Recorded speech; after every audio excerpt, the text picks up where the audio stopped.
자, 오늘 제목을 보길 바랍니다.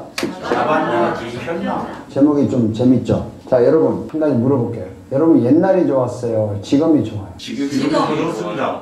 네? 지금이 더 좋아요. 아, 지금이 좋아요? 아, 대부분 나이 드신 분들은 옛날이 좋았다 그래요. 그렇죠? 옛날에 살기 좋고 인심이 좋았다고 하고 지금은 좀 세상의 엉망이다.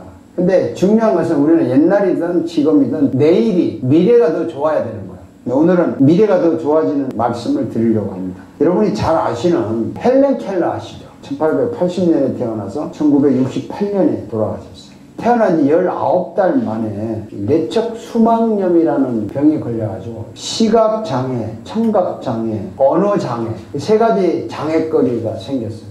못 봐, 못 들어, 말도 못해. 이 사람이 어떻게 극복을 해서 미국의 작가가 되고 교육자가 되고 사회운동가가 되고 미국의 최초로 학사학위를 받은, 인문계 학사를 받은 시청각 장애자, 최초의 장애자였어요.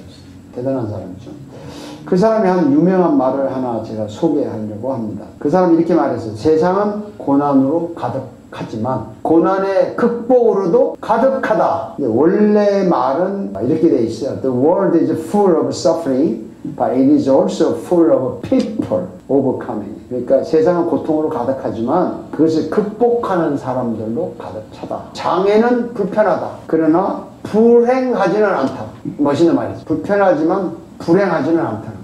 어느 날 기자가 물었어요. 이 사람에게. 세상에서 가장 불행한 것이 뭐냐? 가장 비극적인 것이 뭐냐? 대답을 합니다. 세상에서 가장 불행한 것 중에 하나는 맹인으로 태어난 것보다 더 비극적인 일은 앞을 볼 수 있는 눈을 가졌으나 희망이 없는 사람이 비극이다.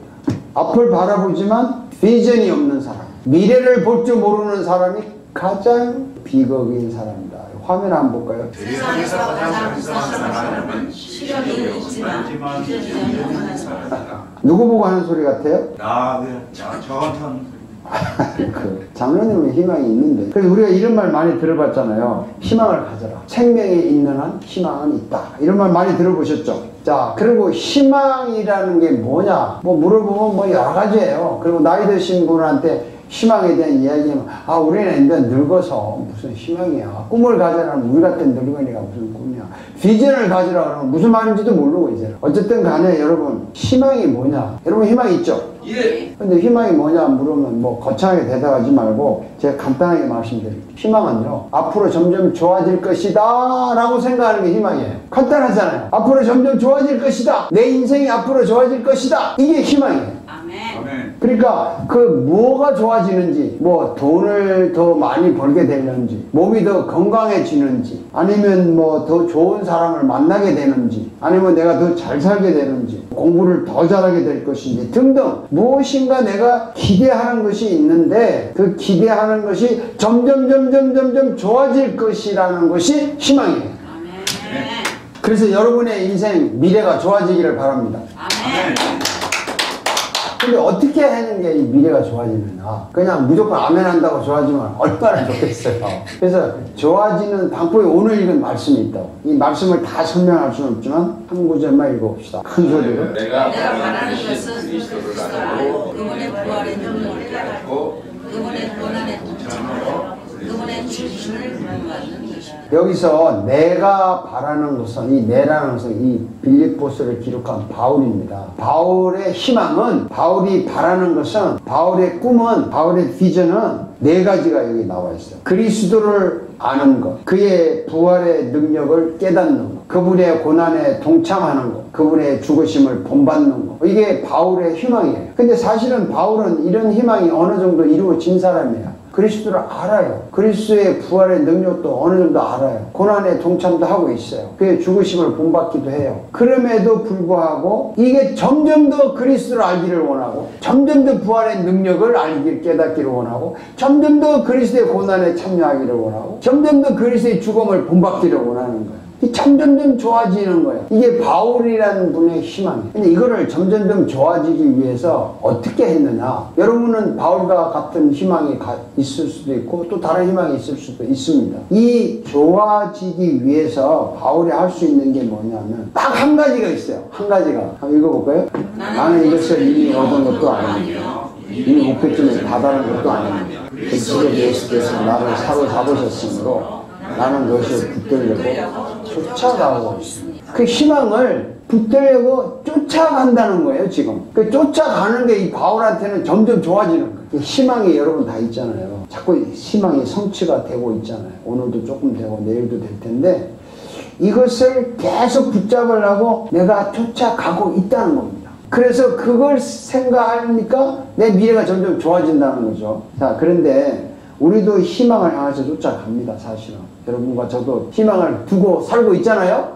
오늘보다 내일이 좋을 거라 생각을 하는데 정말 쫓아가는데 그러다가 힘이 없거나 열정이 식어서 그만둘 때가 있죠. 포기하고 싶을 때가 있죠. 그런 걸 뻔히 알면서도 여러분 희망을 가지시기 주의 이름으로 축원합니다. 뭐 아멘하고 끝나면 설교예요. 어쨌든 우리가 희망을 가지고 가야 되는데 여러 가지 어려운 일들이 겹쳐서 그만두고 싶을 때가 있어요. 근데 이 바울은요 정말 그만두지 않고 계속 쫓아갔어요. 목숨이 위태로워도 자기 희망을 계속 쫓아갔다. 아주 그냥 구박을 받고 아주 정말 죽을 고비가 있어도 그 희망의 끈을 놓지 않고 갔어요.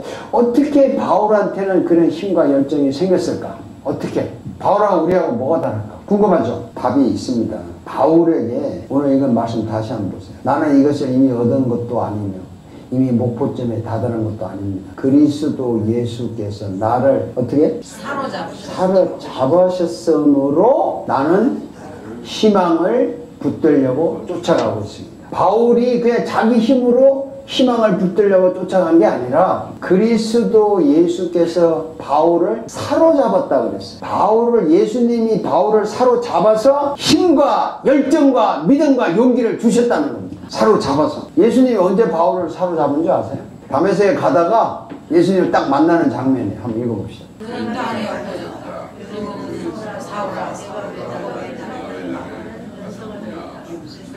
그다 주님 누구십니까? 자, 가다가 다메섹 예수 믿는 사람 잡아서 감옥에 넣으려고 가다가 예수 믿는 사람 체포하러 가는 도중에 예수님이 나타나셔서 바울이 예수님에게 체포됐어요. 같은 말을 쓰는 겁니다. 지가 예수 믿는 사람 체포하러 가다가 지가 체포당했어. 예수님은. 예수 믿는 사람 잡으러 가다가 바울이 예수님한테 잡혔어. 그게 사로잡힌 거예요. 좋게 말하면 예수님을 만나서 예수님 앞에 깨졌다 이 말이죠. 그러니까 예수님이 잡고 가기 때문에 힘이 있고 에너지 있고 열정이 있고 하는 거예요. 예수님에게 사로잡힌 사람은요 어떤 희망을 가지고 있든지 간에 그 희망이 크든 작든 어떤 꿈을 가지고 있든지 간에 그 꿈이 크든 작든 간에 오히려 그 희망을 잡으려고 열심히 쫓아가게 돼 있어요. 당연히 그렇게 돼 있다고요. 예수님에게 붙잡힌 사람은. 어떤 행동을 하냐 하면 특징이 하나 있어요. 예수님에게 붙잡힌 사람 특징이 하나 있는데 한번 읽어볼까요? 큰 소리로. 형제자매는 나는 아직 그것을 붙들었다고 생각하지 않습니다. 내가 하나님의 오직 한 가지입니다. 뒤에 있는 것을 잊어버리고 앞에 있는 것을 향하여 몸을 내는 것을. 자, 이제 희망을 아직 자꾸 막 가는데 완전히 이루은 건 아니라고 그러잖아요. 난 아직 그것을 붙들었다고 생각하지 않습니다. 계속 바울의 희망을 찾아가는 거예요. 점점 좋아지는 걸 보고 가는 거예요. 내가 하는 일 한 가지가 있는데 그게 뭐냐? 뒤에 있는 것은 잊어버리고 앞에 있는 것을 향하여 간다. 몸을 간다는 말, 행동으로 옮긴다는 거예요. 자, 여러분 뒤에 있는 것을 잊어버리고 앞에 있는 희망을 향해서 가는 행동이 붙잡힌 사람이 하는 행동이에요. 예수님에게 붙잡힌 사람이 하는 행동이에요. 예수에게 붙잡힌 사람의 특징 중에 하나는 과거에 얽매이지 않아요. 과거에 잘 나갔던, 과거에 못 나갔던, 과거에 상처가 컸던, 과거에 억울했던, 또 과거에 뭐 영광스러웠던 어떤 일이든지 간에 예수님에게 붙잡힌 사람은 미래를 향해서 가는 것이지 과거에 얽매이지 않습니다. 왜냐하면 예수님이 우리를 딱 붙잡고 계속해서 앞으로 나가기 때문에. 예수님은 뒤로 가는 거 되게 싫어해요. 정말 싫어한다니까요. 그러니까 예수님이 앞으로 나가기 때문에 우리를 잡고 가기 때문에 우리를 데리고 가든 우리가 안 가려고 하면 어떻게 하겠어요? 강제로 끌고라도 예수님은 앞으로 나가시기 때문에 뒤에 있는 걸 잃어버려요. 여러분 강제로 끌고 간다는 말 무슨 말인지 아시죠? 여러분 강제로 끌고 간다 이 말은요 안 가려고 할 때 강제로 끌고 간다는 말은 현실적으로 여러분 실패시키는 거예요. 속된 말로 사고 당하게 하는 거예요. 비참하게 만드는 거예요. 그게 매를 때리는 거예요. 그렇게 해서 실패시키고 사고당하고 못살게 만들어서라도 끌고 간다는 겁니다. 이 강제로 끌려가는 거 얼마나 비참해요. 그래도 강제로 끌고 간다니까요. 붙잡았기 때문에. 그래서 예수님에게 한번 붙잡힌 사람은요, 예수님 절대 놓지를 않아요. 매를 때려서라도 끌고 간다 이 말이에요. 그래서 주님은 이 뒤로 과거에 얽매인 사람을 너무너무 싫어해요. 성경 한번 읽어볼까요? 나는 살 것이다. 그가 뒤로 물러서면 내 마음이 그를 기뻐하지 않을 것이다. 우리는 뒤로 물러나서 멸망한 사람들이 아니라 믿음을 가져 생명을 얻을 사람들입니다. 사람하고 대화를 해보면요, 1시간 대화를 하는데 한 10분 정도 뭐 지나간 얘기, 과거 얘기 할 수는 있어요. 그럼 나머지 50분은 미래에 대한 얘기 하는 사람하고만 만나서요. 앞으로 정말이에요. 사람을 만나서 10분간 이야기하는데 과거 이야기 한 8분간 하면 앞으로 그 사람 만나지 마세요. 그 예수님이 싫어한다니까. 그게 뒤로 물러서는 거예요. 기뻐하지 않는다고 그랬죠. 그리고 우리는 뒤로 물러나서, 우리는 예수 믿는 사람은 뒤로 물러나서 멸망한 사람들이 아니에요. 멸망이란 지옥이란 뜻이거든요. 우리가 알아야 될 것은 예수님 손에 붙잡힌 사람은 앞으로 가야 돼요. 아마 여러분은 예수님에게 붙잡힌 사람이라고 생각할 겁니다. 그렇죠? 네. 다시 한번 생각해 보자고. 마지막 주일에 다시 한번 생각해. 만약에 내가 예수님을 이렇게 붙잡은 사람이에요. 그러면 어떻게 될까요? 놓을 수가 있죠. 내가 붙잡았다가 내가 피곤하고 내가 직접 놓아버려요. 그래서 내 맘대로 가다가 급하고 위기하면 또 가서 막 자꾸 주여! 주로 이쪽이 많아요. 이런 사람은 앞으로 나가기가 힘들어요. 맨날 가다가 제자는 희망이 없어요.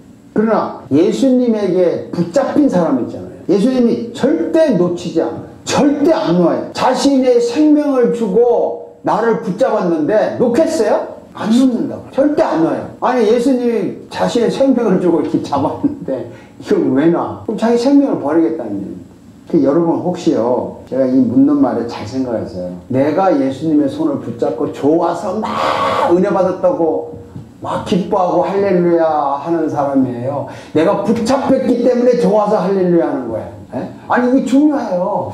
대부분 사람들이요, 내가 붙잡고 좋아서 막 내가 붙잡았다고, 내가 은혜 받았다고 이런 사람이 너무 많아. 근데 이따 붙잡히면요, 이거 뭐 거부할 수 없는 기쁨과 은혜가 오는 거예요. 여러분 희망이 있고 미래가 점점 좋아지기를 바라면 예수님에게 붙잡혀야 돼요.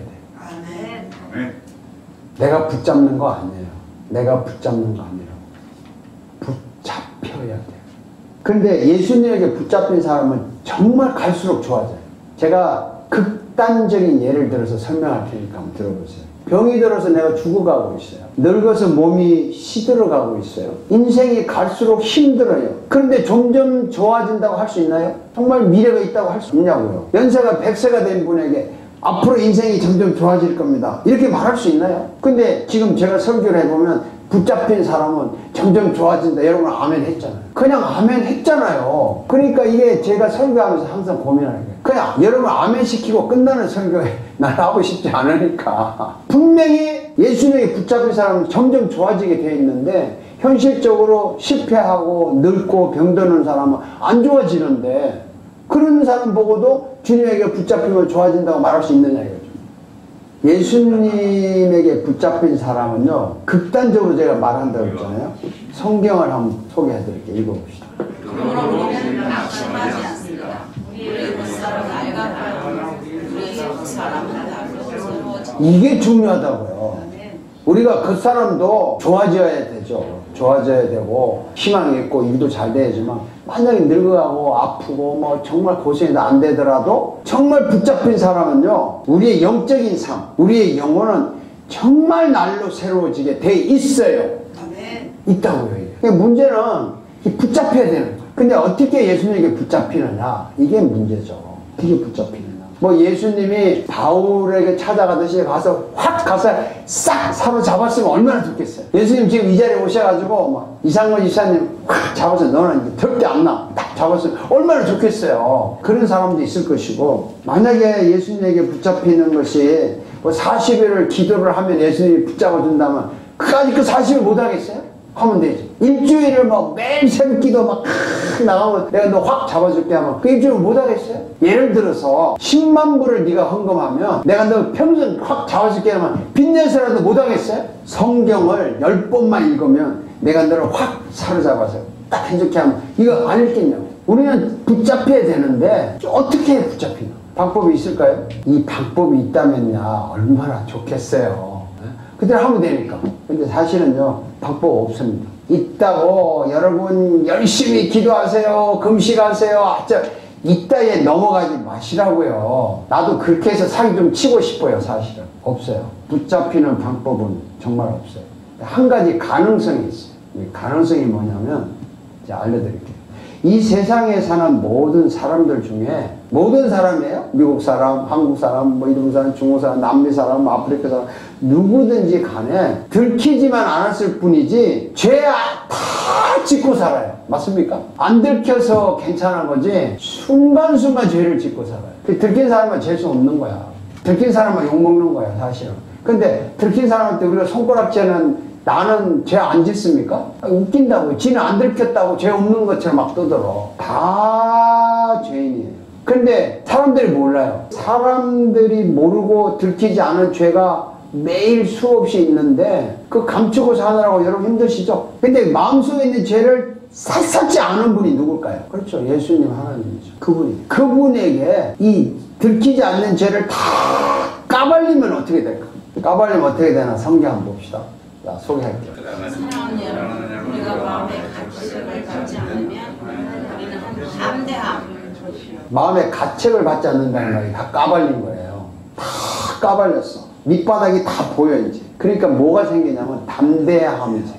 어떤 담대함이 생기냐? 한번 읽어봅시다. 우리가 구원하는 것은 무엇이든지 하나님께서 받으시고 우리가 하나님의 계명을 지키고 하나님께서 기뻐하시는 일을 하기 때문에 구하는 것은 무엇이든지 받는데 정말 이 구하는 대로 다 주면 얼마나 좋겠냐고요. 근데 준다는 거죠. 왜냐하면 다 까발렸으니까. 그것이 하나님의 계명을 지키는 거예요. 그것이 하나님이 기뻐하시는 일이에요. 계명을 지킨다니까 뭐 도저히 하지 마라, 도저히 안 했다, 이렇게 글자적인 의미의 계명을 지켰다고 생각하는데 깊이 들어가 보니까 하나님한테 다 까발린 게 계명을 지킨 거예요. 다. 그게 하나님이 기뻐하시는 일이에요. 그런 사람을 하나님이 사로잡는다는 거예요. 붙잡는다는 거예요. 그런 사람이 하나님에게 붙잡힌다는 거죠. 그래서 여러분 기도하는 겁니다. 하나님 나 붙잡아주세요. 기도하는 거죠. 다 까발렸으니까. 나 잡아주세요 하면 하나님이 잡을까요? 안 잡을까요? 잡습니다. 이게 너무나 쉬운 건데 너무나 쉽지 않습니까? 자, 오늘부터 뭐 여러 사람 앞에 까발리지 마시고 하나님 앞에 순간순간 까발리세요. 왜냐하면 계속 죄가 들어온다니까. 계속 죄가 생겨요. 우리는 근본적으로 용서를 받아서 의인이기 때문에 순간순간 생기는 거 까발리면 돼요. 그리고 근본적으로 다 까발려서 용서받았기 때문에 사실은 붙잡힌 사람이라고요, 우리가. 알고 보면. 근데 그 붙잡혔다는 거 여러분 인식을 잘 못하는 거예요. 안 붙잡힌 사람은 까발려서 붙잡히고, 이왕 붙잡힌 사람은 붙잡혀서 가는 거예요. 그게 점점 좋아지는 겁니다. 아멘. 여러분 2021년 오늘 마지막 주, 여러분 희망이 있죠? 있습니다. 네. 무슨 희망이 다 있을 거예요. 크던 작은. 또 지금부터 희망하시면 지금부터 희망을 가지시고, 또 기왕 희망을 가지신 분은 계속 좋아질 걸 기대를 하면서 가야 되잖아요. 그 배경에는 주님이 나를 붙잡고 간다는 걸 아시는 거예요. 내가 붙잡은 거 아니에요. 내가 붙잡아서 좋아하지 마시라고요. 놓는 수가 있어요. 붙잡혀서 간다는 걸 인식해야 돼요. 주님이 나를 잡고 간다. 주님이 나를. 그래서 여러분 2022년에는 주님이 붙잡고 가면서 점점 밝아지는 미래가 되기를 바랍니다. 아멘. 이게 마지막 주에 대해 드리는 설교예요. 여러분은 붙잡힌 사람입니다. 아멘. 붙잡힌 사람이에요. 붙잡힌 여러분을 사랑하고 축복하고 축하합니다. 기도합시다. 붙잡혀서 붙잡아 주셔서 감사합니다. 간절한 마음으로 기도를 한번 해보실까요? 나를 지켜주시고 나를 용서하시고 나를 붙잡아 주셔서 너무나 감사합니다. 지금도 우리는 강제로 끌려갈 때가 많이 있고 또 억지로 따라가려고 할 때가 있는데 기쁨으로 따라갈 수 있는 힘과 용기를 주옵소서. 그래서 우리의 미래가 점점 밝아지게 하옵소서. 간절한 마음으로 기도합시다.